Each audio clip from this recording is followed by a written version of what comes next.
sempre a Padova, ma al Palageox Convention per il lancio del neonato Partito dei Veneti.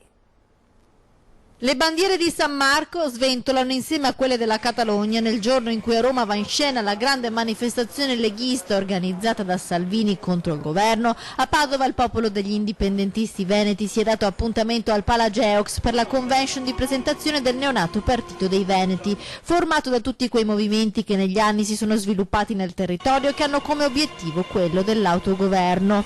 Oltre 600 i partecipanti arrivati da tutta la regione che hanno ascoltato le testimonianze di una ragazza padovana emigrata in Australia per trovare lavoro e poi quella di Anna, giovane indipendentista che in questi giorni era a Barcellona per sostenere le proteste del popolo catalano.